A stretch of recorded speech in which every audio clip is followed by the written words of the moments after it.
હવામાન નિષ્ણાંત અંબાલાલ પટેલ દ્વારા આગાહી કરવામાં આવી છે। એપ્રિલમાં ગરમી સાથે કમોસમી વરસાદની સંભાવના વ્યક્ત કરાઈ છે। એપ્રિલમાં રાજ્યમાં આંધી વંટોળનું પ્રમાણ વધી શકે છે। બીજા સપ્તાહમાં મોટાભાગના વિસ્તારોમાં વરસાદ પણ પડી શકે છે। 20 એપ્રિલથી રાજ્યમાં આકરી ગરમીની શરૂઆત થશે। અનેક ભાગોમાં ગરમીનું પ્રમાણ 43 ડિગ્રી સુધી જઈ શકે છે। મે મહિનામાં રાજ્યના કેટલાક ભાગોમાં ગરમી વધતા લૂ પણ ફૂંકાશે। જે હવામાન નિષ્ણાંત છે અંબાલાલ પટેલ તેમની સાથે વાતચીત કરીશું।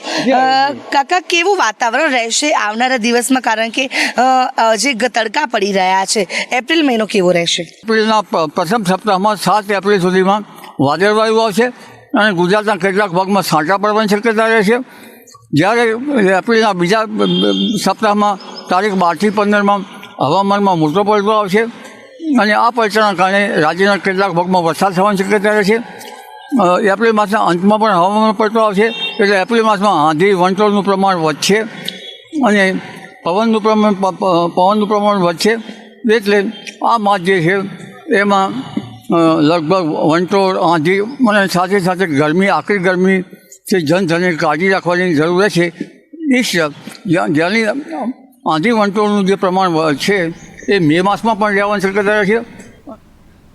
રાજ્યમાં ગરમીથી આંશિક રાહત। વેસ્ટર્ન ડિસ્ટર્બન્સની અસરથી તાપમાનમાં ઘટાડો નોંધાયો છે। 39 ડિગ્રીની અંદર તાપમાન નોંધાયું છે, તો મોટાભાગના શહેરોમાં તાપમાન 2 ડિગ્રી જેટલું ઘટ્યું છે। સૌથી વધુ તાપમાન અમરેલીમાં 38.5 ડિગ્રી નોંધાયું, જ્યારે ગાંધીનગરમાં 38 ડિગ્રી, રાજકોટમાં 37.7 ડિગ્રી તાપમાન નોંધાયું, તો સુરેન્દ્રનગરમાં 37.5 ડિગ્રી, તો અમદાવાદની વાત કરીએ તો 37.1 ડિગ્રી તાપમાન નોંધાયું। રૂપાલા સામે સંઘર્ષ સમિતિની રચના કરવા ક્ષત્રિય સમાજની તૈયારી સામે આવી છે। ક્ષત્રિય સમાજ આગામી દિવસોમાં મહાસંમેલન યોજશે। ઘરે ઘરે પહોંચવા ક્ષત્રિય સમાજનું આયોજન છે। આંદોલનને દેશભરમાં લઈ જવા આવાહન કરવામાં આવ્યું છે। રૂપાલાની માફી બાદ પણ ક્ષત્રિય સમાજ સમાધાનના મૂડમાં નથી। ગુજરાતની 10 બેઠકો પર ક્ષત્રિય સમાજ નિર્ણાયક ભૂમિકામાં।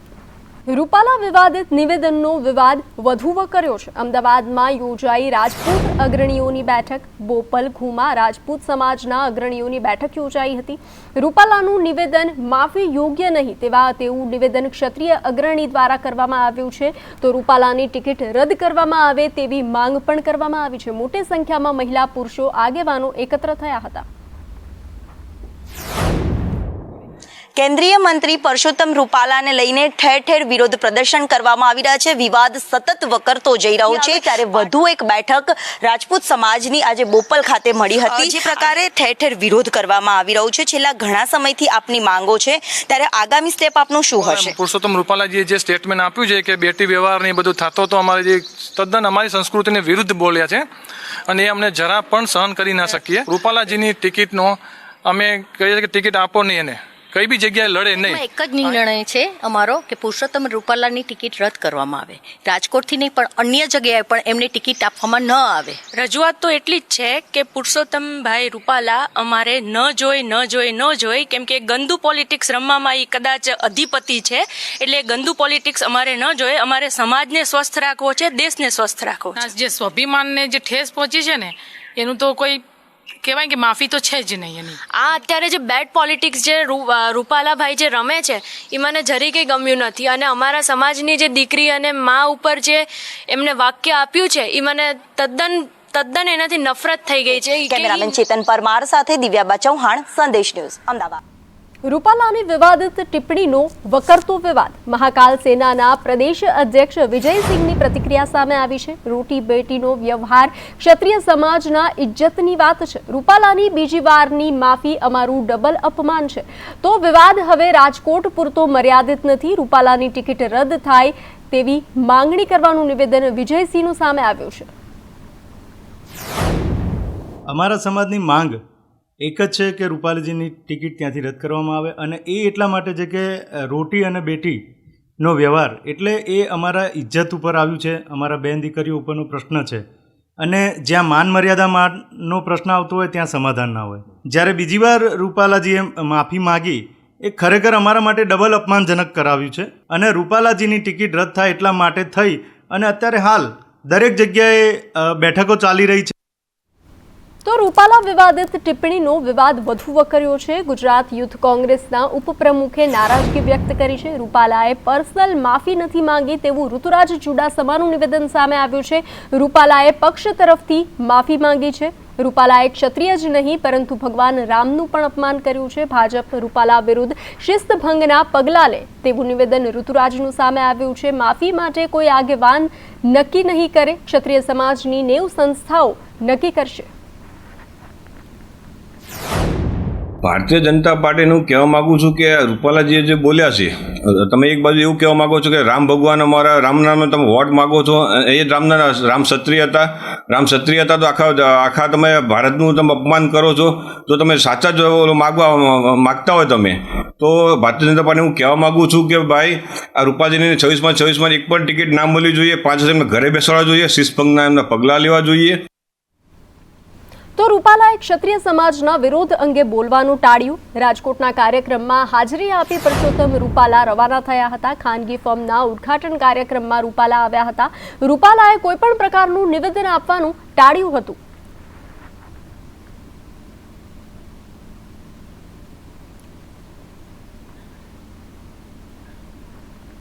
ભાજપના ઉમેદવારો સામે રોષનો મુદ્દો હવે જૂથવાદ સુધી આવ્યો છે. કોંગ્રેસે ભાજપમાં અસંતોષ માટે જૂથવાદને જવાબદાર ગણાવ્યો છે. ભાજપમાં અલગ અલગ 3 જૂથ છે તેવું મનીષ દોશીનું નિવેદન સામે આવ્યું છે. ભાજપમાં જૂથવાદ પરાકાષ્ઠાએ પહોંચ્યો છે. કોંગ્રેસના પ્રહાર પર ભાજપનો પલટવાર સામે આવ્યો છે. પાર્ટીમાં હકીકતે અસંતોષની આંધી, જૂથબંધી પરાકાષ્ઠા છે અને પાછળનું મૂળ કારણ પણ છે.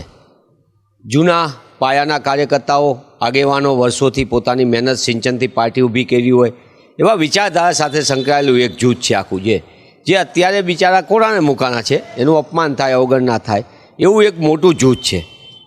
બીજું એક જૂથ છે એ સત્તા સાથે આવેલું લાભાર્થી જૂથ છે, જેને પોતે સાયકલ ફેરવતા હતા, સત્તામાં જોડાણ જેસીબીના માલિક થઈ ગયા, ફાર્મ હાઉસના માલિક થઈ ગયા અને તકવાદી રાજકારણમાં કરોડોપતિ થઈ ગયા અને અત્યારે ભાજપાનું સંચાલન કરે.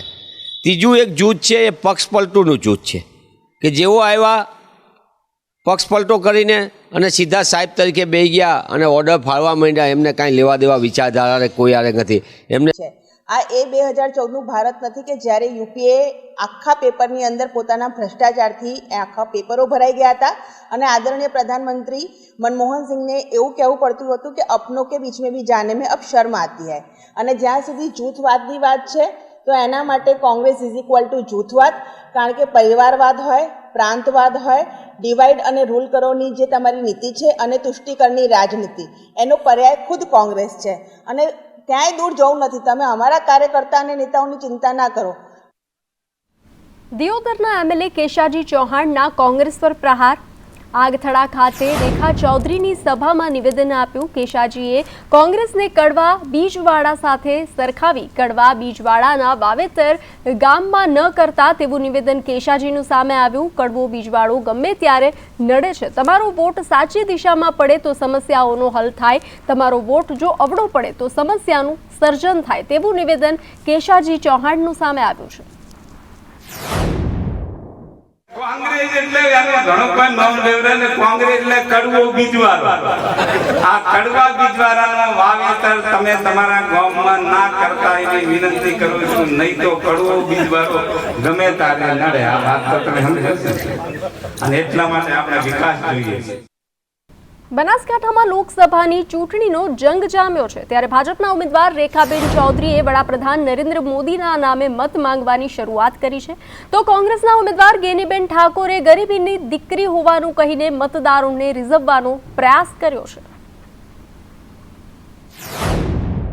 લાખો લોકોના બલિદાન પછી મોદી સાહેબના નેતૃત્વમાં જે રામ મંદિરનું નિર્માણ થયું છે એવા મોદી સાહેબની હું ઉમેદવાર છું.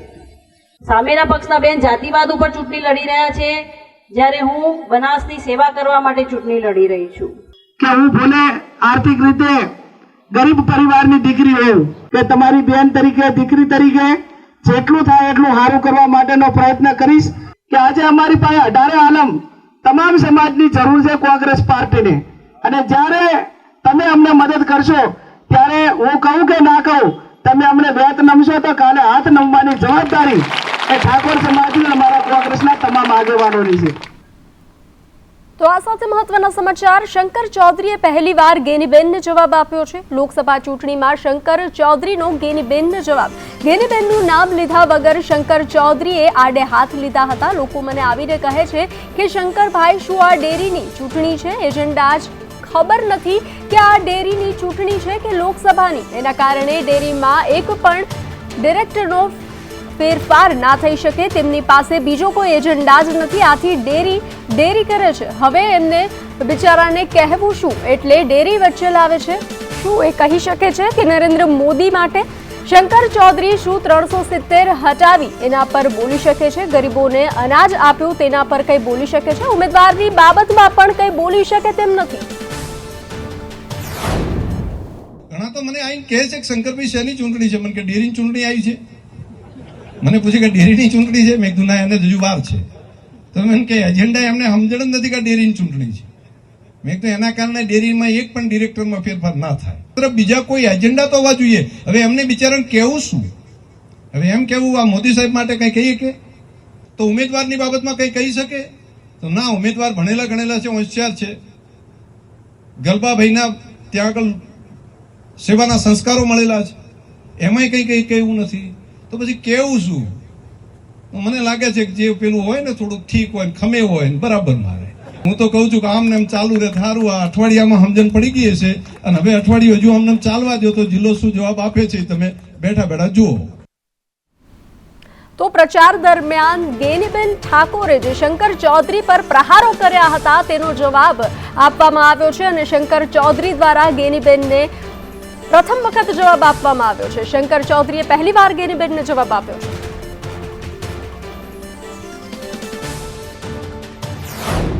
ઘણા તો મને આઈને કહે છે કે શંકરભાઈ શેની ચૂંટણી છે? મને કે ડેરીની ચૂંટણી આવી છે. મને પૂછે કે ડેરીની ચૂંટણી છે? મેં કીધું ના, એને હજુ વાર છે. તો મને કે એજન્ડા એમને સમજણ જ નથી કે ડેરીની ચૂંટણી છે. મેં કીધું એના કારણે ડેરીમાં એક પણ ડિરેક્ટરમાં ફેરફાર ના થાય. બીજા કોઈ એજન્ડા તો હોવા જોઈએ. હવે એમને બિચારાને કહેવું શું? હવે એમ કેવું આ મોદી સાહેબ માટે કંઈ કહીએ કે તો ઉમેદવારની બાબતમાં કંઈ કહી શકે? તો ના, ઉમેદવાર ભણેલા ગણેલા છે, હોશિયાર છે.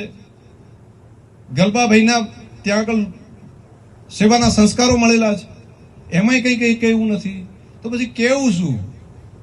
મને લાગે છે કે જે પેલું હોય ને થોડુંક ઠીક હોય ને ખમે હોય ને બરાબર મારે. હું તો કહું છું કે આમને એમ ચાલુ રહે સારું. આ અઠવાડિયામાં સમજણ પડી ગઈ છે અને હવે અઠવાડિયું હજુ આમને ચાલવા દો તો જિલ્લો શું જવાબ આપે છે તમે બેઠા બેઠા જુઓ. વધુ વિગત સાથે જોડાઈ ચૂક્યા છે સંવાદદાતા ધવલ જોશી. જી ધવલ, જે રીતે વાર પલટવારનો દોર ચાલી રહ્યો છે તો શંકર ચૌધરીએ પહેલીવાર ગેનીબેનને જવાબ આપ્યો છે. શું છે વિગતો? ચોક્કસથી બનશી, લોકસભા બેઠક બનાસકાંઠા ઉપર જે દિવસથી ગેનીબેન ઠાકોરની ઘોષણા થઈ છે, કોંગ્રેસે જે દિવસથી ગેનીબેન ઠાકોરની ઉમેદવાર તરીકે ઘોષણા કરી છે ને તે જ દિવસથી ગેનીબેન છે તે ચૂંટણી મેદાને પ્રચાર કરતા જોવા મળી રહ્યા છે ને તેમના પ્રચારમાં તેઓ કોઈ ઉમેદવારને નહીં પરંતુ અનેકવાર બનાસ ડેરી નું નામ લઈને શંકર ચૌધરીને ટાર્ગેટ કરતા જોવા મળ્યા છે. મહત્વની વાત છે કે ગેનીબેન ઠાકોર અવારનવાર જે પ્રકારે બનાસ ડેરી, બનાસ બેંક અને બનાસકાંઠાના સહકારી માળખા સહિત શંકર ચૌધરીનું નામ લીધા વિના તેમની ઉપર પ્રહારો કરતા જોવા મળ્યા છે. ત્યારે લોકસભાની ચૂંટણીઓ જાહેર થયા બાદ પ્રથમ વખત શંકર ચૌધરીએ ગેનીબેનનું નામ લીધા વગર તેમની પર પલટવાર કર્યો છે. શંકર ચૌધરીએ પલટવાર કરતા કહ્યું છે કે જે પ્રકારે સામેનો પક્ષ પાસે કોઈ એજન્ડા નથી એટલે તે બનાસ ડેરીનું નામ લઈને અત્યારે ચૂંટણી પ્રચાર કરી રહ્યો છે. જો કે જે પ્રકારે આ પ્રચાર થઈ રહ્યો છે તેને લઈને શંકર ચૌધરીને લોકો પૂછી રહ્યા છે તેવો પણ શંકર ચૌધરીએ નિવેદન આપ્યું છે. આજે થરાદના બેવટા ગામે એક સામાજિક પ્રસંગમાં શંકર ચૌધરી હાજર રહ્યા હતા અને તેમને અત્યારે જે પ્રકારે આ પલટવાર કર્યો છે તેને લઈને અત્યારે તો ક્યાંક ને ક્યાંક આ વિડીયો સોશિયલ મીડિયામાં વાયરલ થતા જિલ્લાનું રાજકારણ છે તે ગરમાયું છે. બંસી. જી ધવલ, સમગ્ર જાણકારી સાથે જોડાવા બદલ આભાર.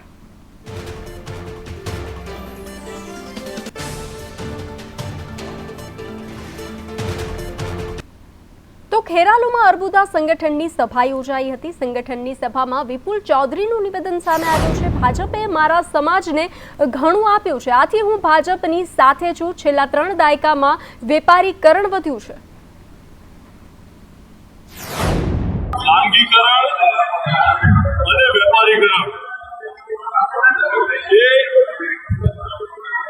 આજે છેલ્લા 2-3 દાયકામાં જેનું વ્યાપ વધતો જાય છે એની સામે સમાજના સામાજિક આગેવાનોએ સંઘર્ષ જ કરવાનો રહ્યો, જાગૃતિ લાવવાની રહી અને એમાં અન્ય કોઈ વિકલ્પ ના હોઈ શકે, કારણ કે આખરે સમાજના ઉપલા વર્ગનો લાભ સમાજના નીચલા વર્ગ સુધી પહોંચાડવો તો એ કામ સામાજિક સંગઠનો જ કરી શકે.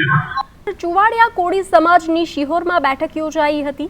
ચુવાડિયા કોળી સમાજ અપક્ષ ઉમેદવાર ઉતારશે. ભાવનગરના સિહોરમાં યોજાયેલી બેઠકમાં નિર્ણય લેવામાં આવ્યો છે. ભાવનગર બેઠક પર ભાજપના તળપદા સમાજના ઉમેદવાર સામે ઉતારશે, તો અપક્ષ ઉમેદવાર તળપદા સમાજે સુરેન્દ્રનગર બેઠક પર વિરોધ કર્યો હતો. જેમાં હાલમાં સુરેન્દ્રનગરમાં જેમ સમગ્ર ગુજરાતમાંથી 26 બેઠકમાંથી ચુવાડિયા કોળી સમાજની એક ટિકિટ મળી છે, એના ફાળે આવી છે ચંદુભાઈને. તો એને ચંદુભાઈને ટિકિટ મળવાના અનુસંધાને ત્યાંના તળપદા કોળી જ્ઞાતિ દ્વારા, ત્યાંના અમુક આગેવાનો દ્વારા અને અમુક માજી ધારાસભ્યો દ્વારા જે ચંદુભાઈનો વિરોધ કરી રહ્યા છે, ચંદુભાઈ કરતાં પણ એ ચુવાડિયા કોળી શબ્દનો વિરોધ કરી રહ્યા છે. એટલે એના અનુસંધાને અમે અહીંયા જે કાર્યક્રમ કર્યો છે અને જે અત્યાર સુધી અમે સરપંચથી માંડીને પાર્લામેન્ટ સુધી તળપદા કોળી જ્ઞાતિને સમસ્ત કોળી જ્ઞાતિને સ્વીકાર્યા છે. આઝાદીના 75 વર્ષમાં એમને 50થી વધારે આપણે ધારાસભ્યો અને 10 સાંસદો આપ્યા છે. અને આજ આખા ભારતમાં ફક્ત ચુવાડિયા કોળી એક જ સમાજ એવો છે જેને કોઈ પણ જ્ઞાતિનો વિરોધ નથી કર્યો. અને આજે આ એક ટિકિટ મળી તેમ છતાં એ લોકોના પેટમાં કેમ તેલ રેડાયું? એ લોકોનું સ્પષ્ટપણે એવું કહેવું છે કે આ સીટ ઉપર તળપદા કોળીનો જ વર્ચસ્વ હોવું જોઈએ અને એ લોકોને તમે ટિકિટ આપો. વલસાડ લોકસભા બેઠકના ભાજપના ઉમેદવારનો વિરોધ થઈ રહ્યો છે. ધવલ પટેલને બદલવા પત્રિકા અને લેટર બાદ બેનર લાગ્યા છે. નવસારી જિલ્લામાં ધવલ પટેલને બદલોના બેનર લગાવવામાં આવ્યા છે. વાસદાના કંબોયા ગામમાં ધવલ પટેલ વિરુદ્ધ બેનર લગાવવામાં આવ્યા છે. તો જૂનાગઢમાં ભાજપના કાર્યાલયનું ઉદ્ઘાટન કરવામાં આવ્યું. ભાજપ પ્રદેશ પ્રમુખના હસ્તે આ કાર્યાલયનું ઉદ્ઘાટન થયું. દરેક જિલ્લામાં ભાજપનું કાર્યાલય હોય તે સંકલ્પ કાર્યકર્તાઓ ભાજપની તાકાત છે તેવું નિવેદન CR પાટીલનું સામે આવ્યું. વિકાસ કાર્યોને વેગ આપવા કાર્યાલયનું હોવું જરૂરી છે. મારી અપેક્ષા કરતાં પણ ભવ્ય કાર્યાલય બનાવવામાં આવ્યું છે. અને આવનારા 6-8 મહિનામાં ગુજરાતમાં તમામ જિલ્લાના આ કમલમ કાર્યાલયનું કામ પૂર્ણ થઈ જશે. એ પૈકીનો આજે આ જુનાગઢ શહેરનું ભારતીય જનતા પાર્ટીનું કમલમનું કાર્યાલય આજે એનું લોકાર્પણ કરવામાં આવ્યું છે. કાર્યકર્તાઓ દ્વારા, કાર્યકર્તાઓના સપોર્ટ સાથે જે આ કાર્યાલય બન્યું છે, કાર્યકર્તાઓ અને શહેરના જે ભાઈ બહેનો છે, મતદાતા ભાઈ બહેનો છે, એમના સગવડ માટે એમને સહજતાથી કાર્યાલયમાં સંપર્ક કરીને પોતાનું કામ કરી શકે તે માટે આ વ્યવસ્થા ઊભી કરવામાં આવી છે. રાજ્યમાં લોકસભા ચૂંટણીનો માહોલ જામ્યો છે, ત્યારે દમણ લોકસભા બેઠક પર કોંગ્રેસનો ચૂંટણી પ્રચાર પૂરજોશમાં ચાલી રહ્યો છે. દમણમાં કોંગ્રેસ ઉમેદવાર કેતન પટેલે મોટી સંખ્યામાં સમર્થકો સાથે કાર રેલી યોજી ચૂંટણી પ્રચાર કર્યો હતો. હું વારંવાર કહેતો આવ્યો છું કે દમણના યુવાઓ બેરોજગાર છે, કોઈને સરકારી નોકરી મળતી નથી અને અમારું એક સપનું છે કે આપણા અહીંયાથી મજબૂત સાંસદ સંસદમાં જાય તો એક વિધાનસભાનું ગઠન કરવાનું છે, જે જૂનું આપણી બહુ મોટી સમસ્યા છે. અને વિધાનસભાનું ગઠન થાય તો જ આપણા અહીંયા ચૂંટાયેલી પાંખ અને જનપ્રતિનિધિ જે હોય એને પ્રતિનિધિત્વ કરવાનો ત્યાં મોકો મળે અને આપણું અહીંયા દમણ દીવમાં એક વિધાનસભા અને દાદરાનગર હવેલી મળીને વિધાનસભા સ્થાપિત થાય એ અમારું સપનું રહ્યું છે અને એ સપનું અમે સાકાર કરી રહીશું. અને કોંગ્રેસ પાર્ટી તરફથી આ પહેલી સીટ અમે દિલ્હી આપી.